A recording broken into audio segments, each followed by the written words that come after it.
Hello and welcome back to this week's episode of Youth Alive. I'm so happy you're here. How are you? How's it been? How's your week going? I hope you're as excited as I am for this week's episode because it's going to be incredible. So, you already know the drill. Sit back, relax, and enjoy this week's episode. And remember, we are Youth Alive.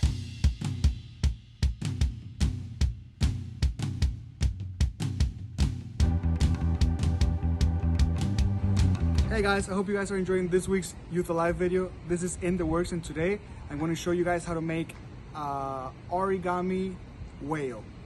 Yes, an origami whale. Let's go take a look. Okay guys, so you will start off with a piece of paper. Today we're going to use a blue piece of paper because we're going to make a whale. You're going to fold this corner and make it all the way to the edge of the paper, right?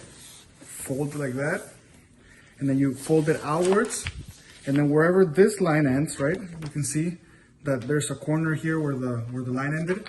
Wherever that line ends, you fold it there. Okay, so you're gonna fold it right there where the line ends. So you fold it, so you can see it's right here, and then you're gonna make sure it's very sharp, because then you're gonna rip it off a little and you're gonna start to rip it throughout so you can make a square. The whole point of this is to make a perfect square. Okay, so once you've made your perfect square and you have the line going right through the middle, then you're gonna fold the sides inwards, okay, down the line. So you're gonna fold the sides inwards like that so you can make a straight line down the middle, right, kind of like as if it were a kite. And then do the same on the other side, making sure they're both down the same line, okay? Like this. Then when you have this, you fold this tip inwards,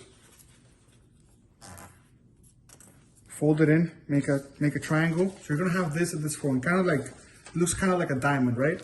And then you fold it in. So you fold it in half, leaving the creases inside. Right? So you fold it in like this.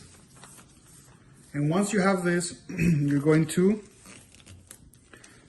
fold this backwards, okay? Once you have it like this, right? Once you have it like this, you're gonna fold it very well. You're gonna open it up, open it right, and then you're gonna fold it outside to where you can end up right like this, okay? You see the creases? Then I already cut it off. I went to get a pair of scissors. So you go like that. Those are the fins. And then there you have it. You have your own origami whale. See? Right there. It's your origami whale. Let's see how you guys did. Oh. Let me see. Show me. Okay, that's something, right? Perfect. Well, I mean, I hope you guys did a little better than this one. I hope it looked something more like this one. There you have it, guys. That was in the works, and remember, we are Youth Alive.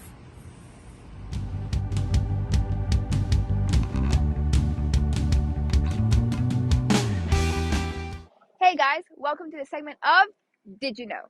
Today I'm going to be talking about 5 Star Wars facts you guys probably did not know. So let's get to it. Fact number 1. Yoda was originally going to be played by a monkey. I know, right? A green gremlin and a monkey. Definitely want to go with the green gremlin. Fact number 2. Yoda's original name was going to be Buffy.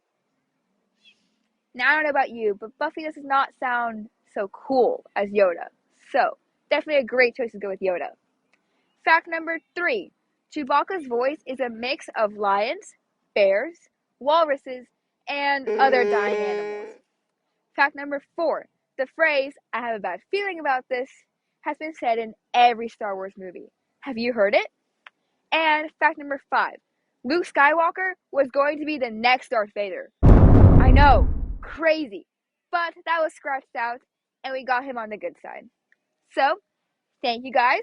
Hope you guys enjoyed my 5 facts about Star Wars. And remember, we are Youth Alive. And may the Force be with you.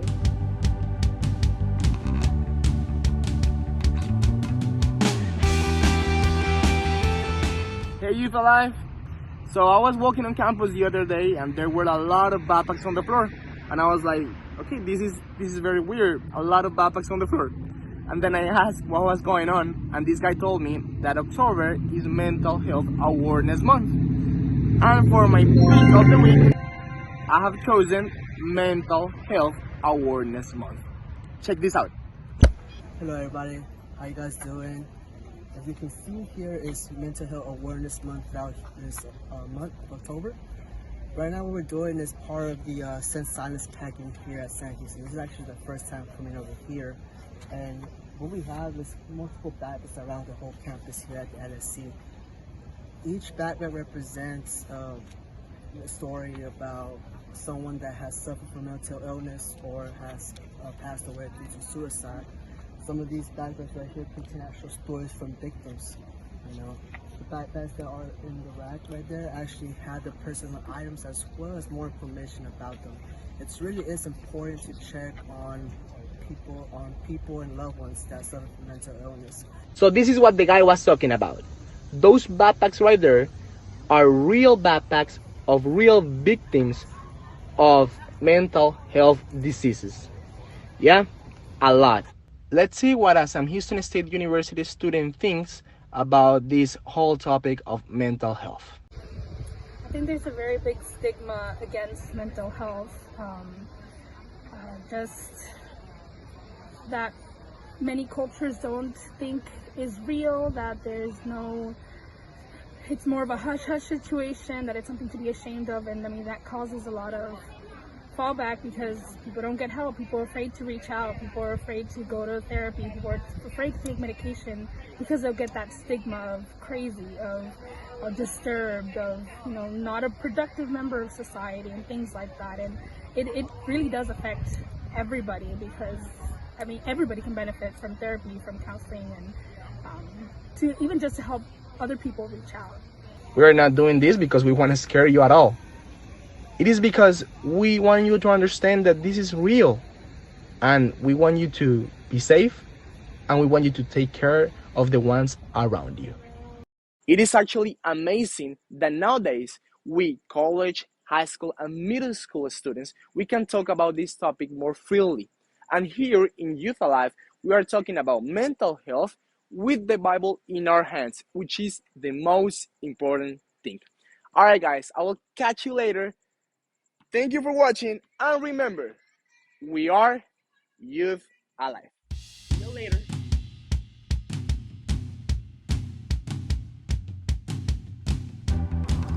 Welcome back, guys, to Upgrade. And today I want to start with a little secret, okay? So it turns out that our brains process our thoughts like pictures. Do you understand? Like, our thoughts are pictures in our brain. So our brain is like a gallery full of pictures. And of course we use those pictures constantly to explain situations and to show our emotions.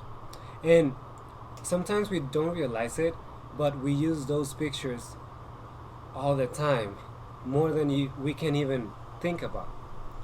For example, when someone says,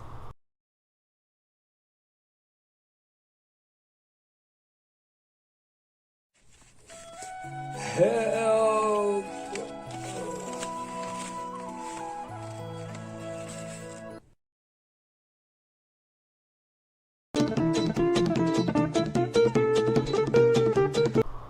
Pictures, and we use them a lot, and they are also called sometimes metaphors. And the reason why we use them, well, first, because it's much easier to use those pictures to express ourselves. It's way easier than just going over every single detail.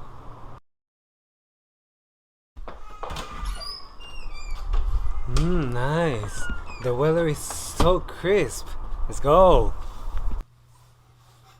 Smells like cool wave. This song is so smooth. Second, these pictures involve our feelings and our thoughts. So using these metaphors also helps to connect with our feelings. Yeah, but what is grief? If not love, persevering. Wait, what? And third, they serve as an option for a life interpretation. We can share important things about life with those metaphors.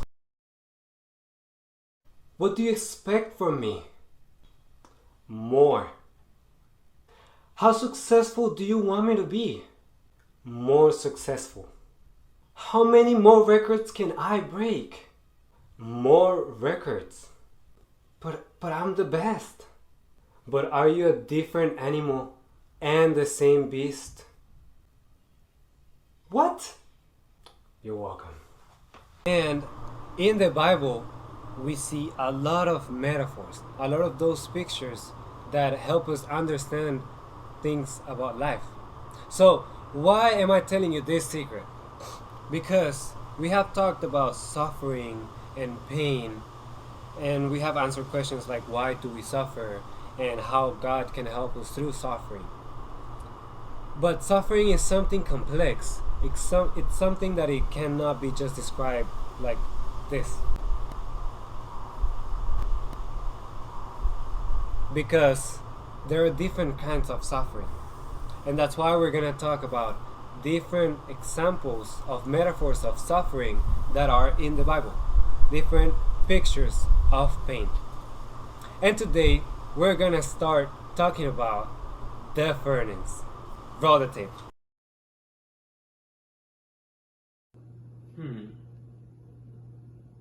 You started recording?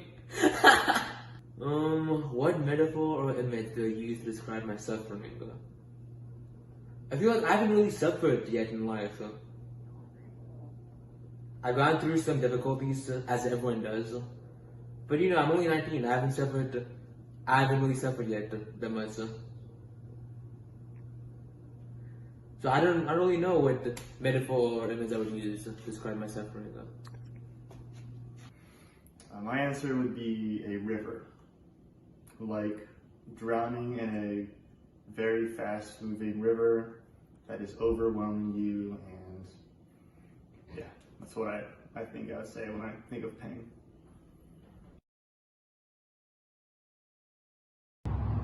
Hi, my name is Shell. My suffering felt like a fiery furnace when I was going through a hard time after an awful car accident, when I would pass out for unknown reasons, and I caught a lot of flack from that and a lot of bullying within high school because we didn't know what was going on. And through that, I think that my relationship with God actually became a lot stronger because I was starting to walk away from Him before my car accident, and that really opened up my eyes, and going through those trials and tribulations really helped me to see what I have and how that makes me a better person and how I can go from there. In different parts of the Bible, suffering and hard times were represented as the furnace, which makes furnace an image of intense suffering and trial and hard times that the people of God were going through, which makes the furnace not like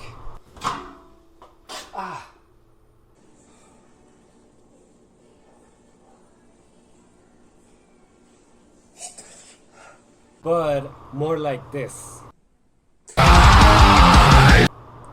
And just like metaphor has lessons for life, let's see what lessons we can learn from the furnace metaphor in the light of the Bible. So first, there is always a purpose for suffering. So let me explain something. Gold and silver and different precious metals come out of a mineral a rock called ore. And so, for the golden and the silver to come out as precious as we know them, they have to go through a furnace, right? So the furnace takes off all the rocks and the debris that we don't need and lets the gold and the silver to be purified. So when God puts us in the furnace, when He puts us in the fire, it's with the purpose of purify us. It's with the purpose to take off all those rocks that we have in our life and to show the gold and the silver that we are. So when we experience the furnace, it's a great opportunity to ask ourselves, where are those areas that I need to be purified? Number 2, times of suffering are times of testing. Because going through the furnace, it's when our hearts get exposed to God. And like Psalm 66:10 says, "For you, O God, have tested us. You refined us like silver." The refining process is not automatic. The purifying process, it just doesn't happen like this. It takes time, but at the end, it's worth it. Number 3, when going through the furnace, we are challenged to cooperate with God. Are we allowing God to treat us in our times of pain? Because when we cooperate with God, we are allowing Him to make us a better person, to purify us. He can even turn our pain into joy. It's like those pure metals, those beautiful metals, when they go through the fire, through the furnace, the rock and the debris is taken out. And what comes out of it, it's gold, it's silver, it's something much better. Number 4, times of suffering are times to depend and only trust in our God. Because when we are in the fire, in the furnace, we have that opportunity to trust in God's grace. Because if we trust in His grace, we will grow and will come out victorious. Because we're trusting that God won't let us burn in the furnace.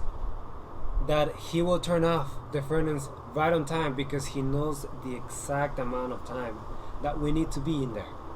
So to recap, first, the furnace of suffering, it's a time where our faith and our relationship with God is going to be tested.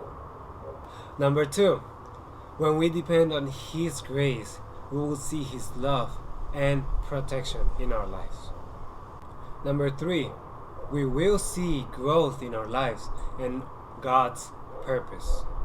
Number 4, when being in the fire, it will lead us to build character, to be a better person, and will lead us also to trust God more and to hope in Him. Thank you so much for watching. I hope you enjoyed it and you learned. And remember, it doesn't matter what situation you're in or how hard is your suffering. Remember that we are always Youth Alive. Well, that's a wrap to this week's episode of Youth Alive. We hope you guys enjoyed it, and thank you so much for supporting us every single week. And have you shared our videos yet? Well, this is your chance. Share this video with your friends, your family, or acquaintances, or anybody that you think might need this video right now. And of course, follow us on Twitter and Instagram for updates and a reminder for our videos every Wednesday at 7 p.m.